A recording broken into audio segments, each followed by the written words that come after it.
दोस्तों, England cricket इस वक्त शायद अपनी सबसे बड़ी कंट्रोवर्सी में उलझ चुका है। जी हाँ, हुआ क्या? देखो, सब कुछ सही चल रहा था। इंग्लैंड वर्सेस न्यूजीलैंड सीरीज में इंग्लैंड अपना पहला टेस्ट मैच लॉर्ड्स में जीत गई थी। इंग्लैंड के फैंस खुश थे, उनको लग रहा था कि बैच बॉल कमाल करना शुरू कर चुकी है। इंग्लैंड के टेस्ट क्रिकेट में अच्छे दिन आने चालू हो चुके हैं। पिछले साल जो एक यंग टीम इंडिया उनके घर में घुसकर सीरीज बराबर करके चली गई थी, वो टीम अब रिडेम्पशन मोड पर आ चुकी है। दूसरा टेस्ट मैच आज से शुरू होना है, लेकिन जैसा कि मैंने बताया, इंग्लैंड क्रिकेट इस वक्त शायद अपनी सबसे बड़ी कंट्रोवर्सी में उलझ कर रह गया है।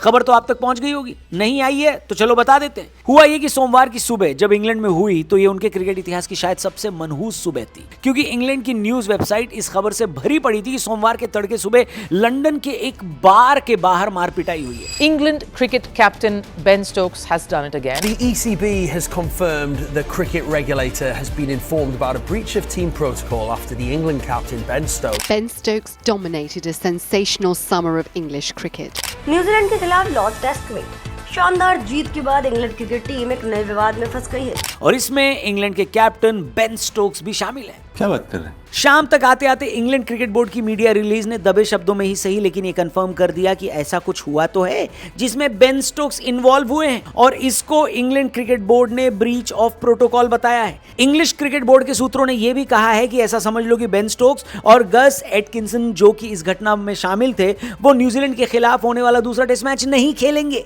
न्यूज रिपोर्ट्स ये बता रही हैं कि चेलेसास रेक्स रूम नाम का एक नाइट क्लब है लंदन में। क्लब में एक rugby team end off season celebration कर रही थी, जहां पर इंग्लैंड के कप्तान और गस एटकिंसन मौजूद थे। आपको बता दें कि इन प्लेयर्स का वहां पर मौजूद होना ही कानून तोड़ना था, क्योंकि इंग्लैंड क्रिकेट बोर्ड के हिसाब से टीम पर मिडनाइट कर्फ्यू लगा है, यानी रात 12 बजे के बाद कोई बाहर नहीं जा सकता। खैर, इन्हीं रग्बी प्लेयर्स में से किसी एक के साथ गस एटकिंसन की कहासुनी हो गई और इसके बाद भयंकर लड़ाई होगी। भाई साहब, मार पिटाई होगी। इस लड़ाई में इंग्लैंड के कप्तान बेन स्टोक्स भी शामिल थे। लड़ाई इतनी भयंकर हुई कि टांके लगाने की नौबत भी आ गई, यानी जो लोग चोटिल हुए हैं इस घटना में उनको गंभीर रूप से चोट लगी है बॉस।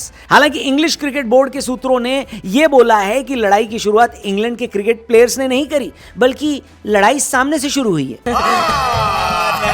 झूठ बोल रहा है। आपको बता दें, एक साल के अंदर ये दूसरा ऐसा इंसिडेंट है जिसकी वजह से इंग्लैंड क्रिकेट को शर्मिंदा होना पड़ा। इससे पहले जब इंग्लैंड की क्रिकेट टीम ऑस्ट्रेलिया गई थी एशेज खेलने, तो हैरी ब्रूक को फाइन किया गया था, क्योंकि एक क्लब बाउंसर से वो पंगे ले रहे थे। इसके बाद एशेज में एक सीजन ब्रेक के दौरान बेन डकेट ने इतनी चढ़ा ली कि लोकल लोगों से वो पूछ रहे थे कि मैं कौन हूं, मैं कहां हूं। अब क्योंकि आज से शुरू होने वाले टेस्ट में बेन स्टोक्स नहीं खेलेंगे, तो फिर हैरी ब्रूक, जो कि उप कप्तान है, उनको कप्तानी दी जाएगी।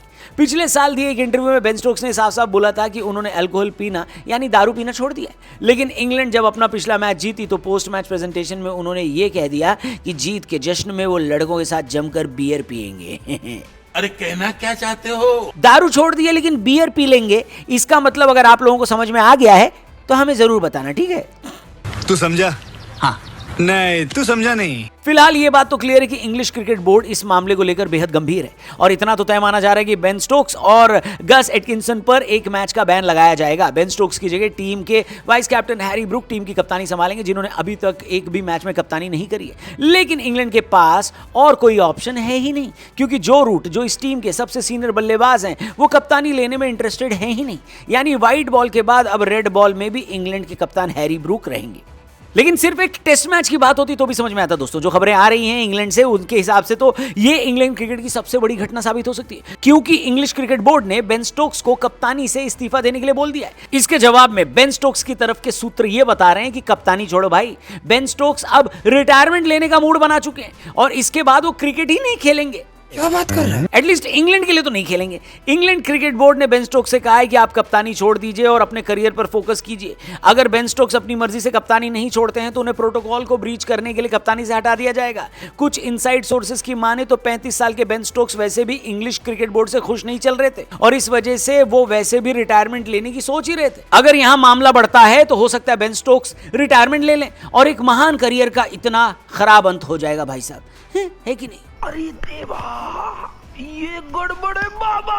दूसरा ऑप्शन ये भी हो सकता है कि बेन स्टोक्स क्रिकेट से एक छोटे से ब्रेक पर चले जाएं। ऐसा ऑलरेडी 2021 में हो चुका है जब बेन स्टोक्स ने मेंटल हेल्थ का बोलकर क्रिकेट से 1 साल के लिए ब्रेक ले लिया था। उनकी गैर हाजिरी में जो रूट ने टीम की कप्तानी करी थी। फिलहाल आज से शुरू होने वाले मैच में बेन स्टोक्स की जगह क्रेग ओवर्टन ले सकते हैं, जो कि जेमी ओवर्टन के जुड़वा भाई हैं। वही जेमी ओवर्टन जो इस साल चेन्नई सुपर किंग्स के लिए खेलते दिखाई दिए थे और इतना बढ़िया खेले थे कि चेन्नई फैंस ने उनको सर जेमी ओवर्टन बना दिया था। इंग्लैंड ने एक जांच कमेटी बना दी है जो कि इस पूरे इंसिडेंट को इन्वेस्टिगेट कर रही है। आपको बता दें कि बेन स्टोक्स का इस तरीके से ये पहला कंट्रोवर्शियल इंसिडेंट नहीं है दोस्तों, क्योंकि उनका तो पुराना इतिहास रहा है। सन 2012 में बेन स्टोक्स को इंग्लैंड की तरफ से खेलते हुए 1 साल पूरा हो गया था और उन्होंने रात को इंग्लैंड की न्यू कैसल में पुलिस को ऑब्स्ट्रक्ट करने की कोशिश करी थी, यानी पुलिस को रोका था।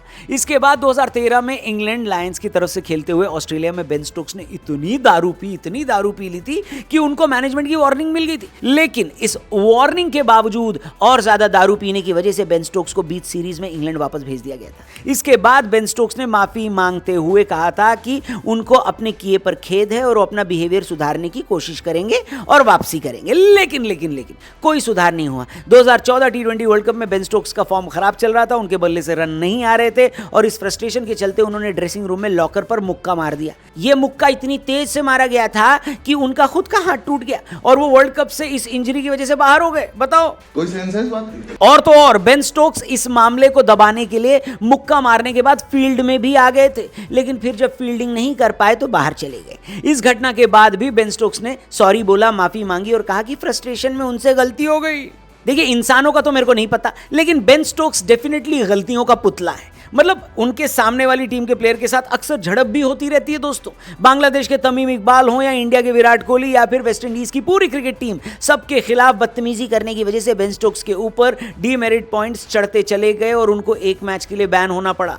और अगर आपको लगता है कि किसी क्लब में जाकर मारपीट करना बेन स्टोक्स ने पहली बार किया है तो ना, आपको 2017 की घटना बता देता हूं, जहां पर सीसीटीवी फुटेज में बेन स्टोक्स ने 2 लोगों के साथ मारपीट करते हुए वो कैद हुए थे और इसके बाद उनको अरेस्ट भी कर लिया गया था। हालांकि 2018 में जब इसकी सुनवाई हुई तो कोर्ट ने यह माना कि बेन स्टोक्स गिल्टी नहीं है, क्योंकि वो सेल्फ डिफेंस में मुक्के चला रहे थे। वाह, क्या बात है सर, क्या बात, ये बात है। मतलब भाई, जिस हिसाब से बेन स्टोक्स का करियर रहा है, वो क्रिकेट के अलावा बॉक्सिंग में भी मेडल ला सकते थे। नहीं, हो सकता है क्रिकेट से रिटायरमेंट वो इसी वजह से शायद ले रहे हों ताकि आगे जाकर बॉक्सिंग या फिर मार्शल आर्ट वाले स्पोर्ट्स में उनकी एंट्री हो सके। लेकिन फिलहाल इस घटना की वजह से इंग्लिश क्रिकेट बोर्ड बहुत शर्मसार हुआ है भाई साहब, बहुत गजब बेइज्जती हुई है उनकी। आपका इस पूरे मैटर पे क्या कहना है? बेन स्टोक्स के बारे में आप क्या कहना चाहते हो? कमेंट बॉक्स में जरूर बताना। वैसे इस बारे में मैं इंडियन प्लेयर्स की तारीफ करना चाहूंगा दोस्तों। हमारे क्रिकेट प्लेयर्स आपको कभी भी इस तरीके से पब्लिक में लड़ाई झगड़ा करते हुए दिखाई नहीं देंगे। रिस्पेक्ट है भाई साहब, बीसीसीआई को फुल दिल से रिस्पेक्ट है। आप लोगों को भी बीसीसीआई को कुछ कहना है अपने प्लेयर्स के लिए, अगर आपको कुछ कहना है, और बेन स्टोक्स के लिए अगर आप कुछ कहना चाहते हो, कमेंट बॉक्स खुला हुआ है, बिंदास लिखना।